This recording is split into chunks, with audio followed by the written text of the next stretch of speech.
Bienvenue dans un nouvel épisode de Questions d'affaires. Aujourd'hui, j'ai 3 questions super intéressantes. Être entrepreneur, c'est être payé pour aimer sa vie. Donc, j'ai eu une question que j'ai trouvée sur Internet dans un groupe Facebook qui est intéressante, que je vais répondre en premier. Puis après ça, j'ai 2 questions qui m'ont été posées directement en commentaire dans des vidéos que j'ai faites et je vais répondre à ces 2 questions-là. Première question, pourquoi est-ce que tu as décidé d'être entrepreneur? Et je dirais, d'aussi loin que je me souviens, c'est ça que je voulais faire. Quand j'étais jeune, quand j'étais ado, je voulais lancer une boutique de vêtements. Puis je trouvais que les vêtements pour hommes, c'était plate. Qu'est-ce qu'il y avait comme choix? Quand j'allais dans des magasins, tu avais une petite section de vêtements pour hommes, puis une grosse section de vêtements pour femmes. Puis je trouvais ça plate. Je me suis dit, je pourrais faire de quoi avec ça. Puis j'ai été découragé. Je me suis fait dire par le conseiller d'orientation que ça va coûter cher. Puis j'imaginais le prix des supports que ça va coûter. Puis je me suis dit, ah non, ça va coûter cher. Fait que je peux pas, je fasse de l'argent. Puis là, j'ai couru après le cash plutôt que de courir après ma passion pour trouver des solutions.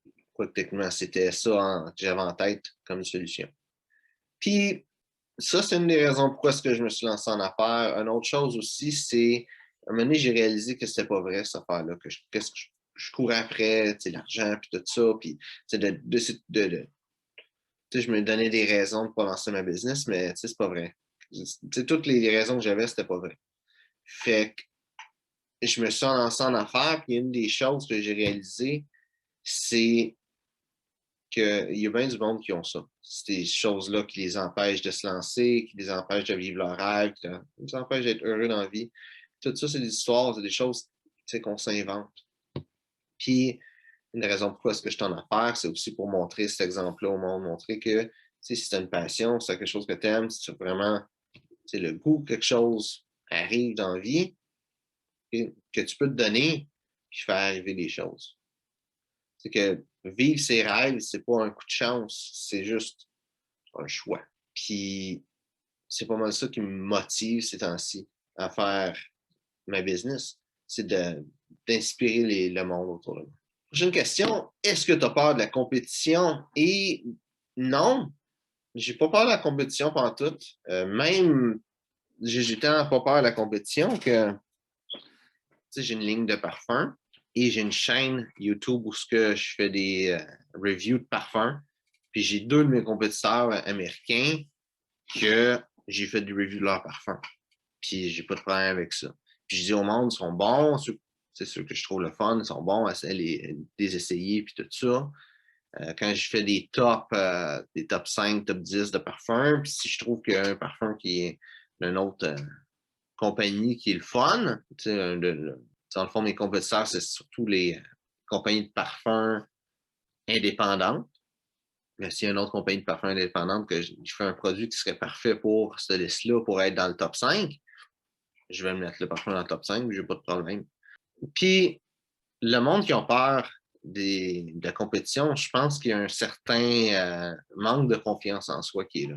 Parce que la compétition, c'est pas vraiment un problème. Oui, si tu es gros et tu veux que la business grandisse, Amazon, la compétition, c'est un problème. Le fait que Walmart vont prendre des parts du marché, que le monde va aller acheter sur AliExpress à la place d'acheter sur Amazon, vont des affaires moins chères. Je pense pas qu'ils ont peur de la compétition, mais cette compétition-là, c'est un problème. S'ils veulent avoir 1 milliard de plus de profit, bien, il faut qu'ils prennent le milliard de plus de profit ailleurs d'une compagnie, puis que la compagnie va faire en sorte que ça n'arrive pas non plus. À ce niveau-là, c'est sûr que la compétition est plus féroce, mais quand tu es une petite entreprise, là, on parle de faire 1 000$ de plus par mois ou de faire tant de ventes de plus par mois. C'est pas une affaire de fou. Qu'est-ce que tu vas pas aller gruger des profits de malade avec des grosses entreprises qui vont vouloir après ça te démolir. Ça arrive, mais c'est tellement rare cette affaire-là. Puis j'ai remarqué que les petites entreprises sont beaucoup plus solidaires que les grosses entreprises. Une grosse entreprise, ça fait ses affaires, il y a un paquet de monde qui gère ça, puis c'est le cash avant tout. Puis c'est correct, c'est même ça marche parce qu'avec ce cash-là, ben, ils vont payer les employés puis le monde qui vit avec ça. Mais quand c'est une petite entreprise, le monde font ça par passion. Fait que si tu vas au Starbucks, tu demandes des conseils ou des recettes sur comment faire du café, des chances qu'ils ne vont pas nécessairement le faire. Par contre, si tu vas voir un café, qui est un petit café qui a un propriétaire, tu vas y parler, je vais te parler pendant des heures, va te donner des trucs, des recettes, tout ça, puis va être super content de le faire. C'est le même pour toutes les petites entreprises. Il va y avoir une coupe de pommes pourrites là-dedans, là, mais en règle générale, toutes les petites entreprises, ils ont parti à quelque part, ils se souviennent d'où ils sont partis, puis ils veulent encourager le monde aussi à se partir. S'il y a quelqu'un d'autre qui a une passion, ben, ils vont les motiver. Ils vont être là pour eux autres. Puis c'est ça que je remarque beaucoup avec les petites entreprises. Fait que pour moi, les compétiteurs, c'est pas vraiment des compétiteurs, c'est plus des alliés potentiels. Parce que c'est plus facile de trouver un point commun, de trouver une entente qui va être bénéfique pour tout le monde, que de se bâcher l'un l'autre. Je pense qu'on est vraiment rendu dans un monde comme ça, à part peut-être les grosses entreprises. Quoique même les grosses entreprises, on le voit, mais on est rendu dans un monde collaboratif. Fait que les compétiteurs, on n'a pas à avoir peur de ça. Troisième question, qu'est-ce qu'on peut faire comme entreprise quand on a 14 ans? Et il y a une couple de choses à savoir avec ça. J'en ai déjà parlé un petit peu, j'ai fait des vidéos TikTok, mais je vais y aller vraiment en détail. Tu sais, quand tu as 14 ans, vraiment, il y a l'aspect de tu as 14 ans. Il y a l'aspect que tu es jeune, puis il y a l'aspect que tu veux te lancer en business. Fait que le fait que tu as 14 ans, il va pas avoir des choses légales qui vont entrer en jeu. C'est un peu plus compliqué de lancer une business quand tu as 14 ans que quand tu as 18 ans.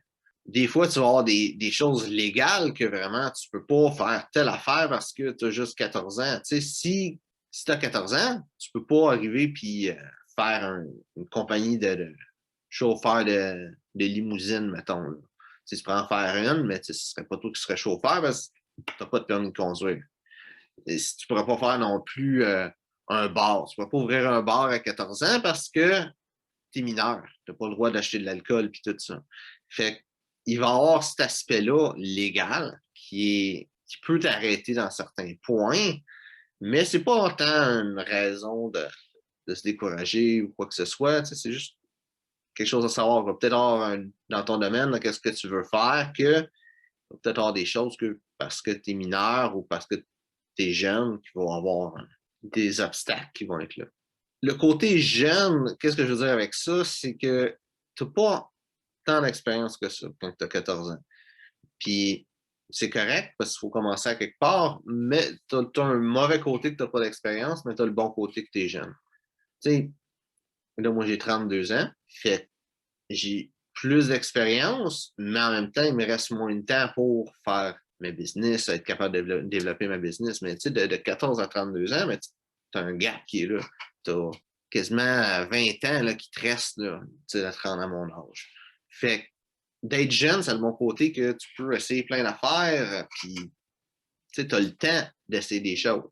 Moi, c'est le mauvais côté que faut que tu essaies des choses. C'est pas ton mauvais côté, mais il faut que tu essaies des choses, il faut que tu prennes l'expérience. Et aussi, il y a le côté de se lancer en affaires que quand tu te lances en affaires et que tu n'as jamais rien fait dans le côté business, il y a plein de choses que tu ne sais pas. Puis il faut que tu apprennes. Puis il y a beaucoup de ça qui est du temps. Je ne sais pas qu'est-ce que tu as comme connaissance. Si tu regardes ça, est-ce que tu es bon en vente? Est-ce que tu as une passion quelconque? Est-ce que ton domaine que tu veux te lancer, c'est quoi? Je dirais, le conseil que j'ai, qui est même pas bon juste pour 14 ans, mais pour tout le monde, c'est trouve quelque chose que tu aimes. Tu sais, dans la vie, il y a des cycles. Il y a des cycles sur tout. Il y a des temps où telle affaire est populaire, des temps où telle affaire, c'est pas populaire. Puis ça fait juste revenir. Ça. Puis c'est normal, c'est comme ça. Fait que quand tu vas lancer ta business, tu vas avoir ces deux choses-là qui vont vraiment influencer ta business. Qu'est-ce que tu fais? C'est populaire présentement, oui ou non? Si oui, ben ça va être plus facile de te pogner des clients sur le coup. Et est-ce que tu sais qu'est-ce qu'il faut pour que ça marche ta business? Je te dirais, le monde va se dire que si tu fais ça dans un temps où là, c'est le temps, le marché veut cette chose-là, ça peut être le fun parce que oui, les clients vont être plus faciles à avoir, mais en même temps, il y a plein de choses que tu ne sais pas trop. Versus si tu fais ça dans le temps où c'est pas le bon temps, comme moi avec le parfum, le monde qui met des masques et tout, c'est pas le bon temps pour tout. Ben là, tu peux faire tes erreurs, tu n'as pas autant de monde, c'est tough de trouver des clients, ça va être beaucoup plus dur pour commencer. En plus de ça, avec l'apprentissage qu'il faut que ce soit là, mais ça donne le temps pour quand que le cycle va revenir avec de quoi qu'est-ce que tu fais, c'est populaire. Ben là, tu vas avoir appris qu'est-ce que tu as à apprendre, tu vas être rendu bon, puis le monde va voir qu'est-ce que tu fais. Fait que là, ça va marcher encore plus que si tu avais commencé dans ce cycle-là. Fait que tout ça pour dire qu'il n'y a pas de bon temps pour commencer. Le meilleur temps, c'est maintenant. Et pour arriver à ce point-là, où tu es dans le bon temps du cycle, puis tu sais qu'est-ce que tu fais, ça prend du temps, tout simplement. Il faut que tu fasses ta business, puis à un moment donné, ça va juste arriver que tu sais qu'est-ce que tu fais, puis le cycle fait que c'est populaire, qu'est-ce que tu fais. Puis, pour en arriver là, il faut juste que tu persévères. Puis c'est ça l'affaire. Je vois que le monde, plus ils sont jeunes, plus ils veulent que ça arrive vite. Puis je ne sais pas si c'est juste moi, ma perception, c'est la réalité, mais c'est peut-être la société dans laquelle on vit, on veut que ça soit vite, puis tout ça. Mais il faut être patient. Tu sais, ça va prendre du temps, puis c'est tout. Puis la meilleure façon de faire ça, c'est d'aimer qu'est-ce que tu fais. Fait que mon conseil, si tu as 14 ans, c'est trouve ce qui te passionne, prends le temps prends le temps qu'il faut pour ça. Quand tu sais qu'est-ce qui te passionne, trouve qu'est-ce que tu peux faire comme business autour de ça, puis prends le temps qu'il faut pour trouver quel business que tu vas faire, que tu vas aimer. Puis après ça, fais ça, puis apprends. Tu sais, tu as du monde qui peut te donner des formations sur telle affaire qui est dans ce domaine-là.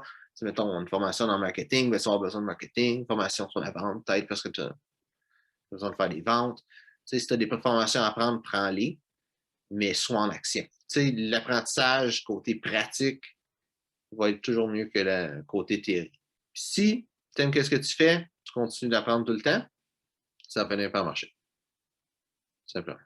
Donc, j'espère que tu as aimé la vidéo. Si c'est le cas, ben, like puis partage. Et si tu as des questions, mets-ça dans les commentaires. Puis ta question va peut-être se retrouver dans le prochain épisode. Donc, merci d'avoir regardé la vidéo et on se voit une prochaine fois.